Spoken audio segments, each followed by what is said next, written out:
Ignore ஸ்டூடெண்ட்ஸுக்கான scholarship டீட்டெயில்ஸும் அதோட பெனிஃபிட்ஸும் பற்றி இந்த வீடியோவில் பார்க்கலாம்.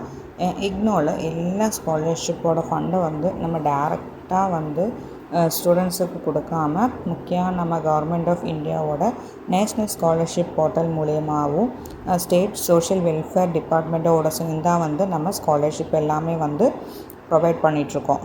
ஓகேங்களா? இதில் யார் யாருக்கு கிடைக்கும்னா எஸ்சி எஸ்டியில் யூஜி பிஜி ஸ்டூடெண்ட்ஸுக்கும், அதுக்கப்புறம் வந்துட்டு பிஹெச்டி தென் எம்ஃபில் ரிசர்ச் பண்ணுற ஸ்டூடெண்ட்ஸுக்கும் வந்து மந்த்லி 5,000, எம்ஃபில் பண்ணுற ஸ்டூடெண்ட்ஸுக்கும் 8,000 ருபீஸ் வந்து பிஹெச்டி பண்ணுற ஸ்டூடெண்ட்ஸுக்கும் கொடுத்துட்ருக்கோம். இதெல்லாம் யார் யாரெல்லாம் இதில் வந்துட்டு அப்ளை பண்ணலான்னு பார்த்தோம்னா இடபிள்யூஎஸ், டிசபிலிட்டி பீப்புள்ஸ், தென் வந்துட்டு எக்கனாமிக் ஃபினான்ஷியலாக வந்து பேக்வேர்டில் இருக்கிற எல்லாருக்குமே வந்து நம்ம இந்த ஸ்காலர்ஷிப்ஸுக்கு நம்ம அப்ளை பண்ண முடியும். அடுத்தது வந்துட்டு என்னென்னா, இந்த ஸ்காலர்ஷிப்பு எப்படி வந்துட்டு ஸ்காலர்ஷிப்புக்கு என்னென்ன டாக்குமெண்ட்ஸ் வந்து நமக்கு வேணும்னு பார்த்தீங்கன்னா,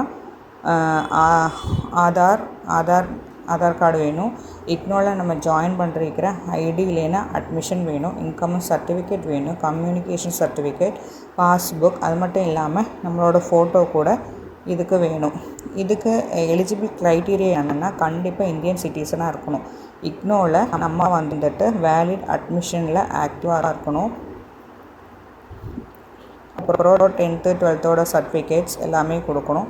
இதை எப்படி அப்ளை பண்ணலான்னா, அஃபிஷியல் நேஷ்னல் ஸ்காலர்ஷிப் போர்ட்டல் இருக்கு இல்லையா, அந்த வெப்சைட்டுக்கு போய் நியூ யூஸராக ரிஜிஸ்டர் பண்ணி உங்கள் அப்ளிகேஷன் ஐடி ஜென்ரேட் பண்ணணும். லாகின் பண்ணி கரெக்டான ஸ்கீமை செலக்ட் பண்ணி உங்கள் personal academic and IGNOU enrolment details எல்லாம் ஃபில் பண்ணணும்.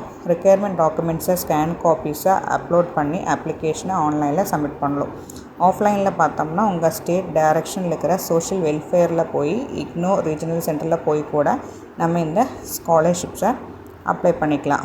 அங்கே வந்து ஃபார்மை கம்ப்ளீட் பண்ணி ரெக்யர்மெண்ட்டான டாக்குமெண்ட்ஸை ஃபிசிக்கல் காப்பீஸாக வந்து அட்டாச் பண்ணணும். வெரிஃபிகேஷன் முடிஞ்சதுக்கப்புறம் ரீஜனல் டைரக்டர்கிட்ட சப்மிட் பண்ணால் யூனிவர்சிட்டி வெரிஃபை பண்ணி அப்புறம் இந்த ஃபார்மை உங்கள் ஸ்டேட் சோஷியல் வெல்ஃபேர் மார்க்கு சப்மிட் பண்ணுவாங்க.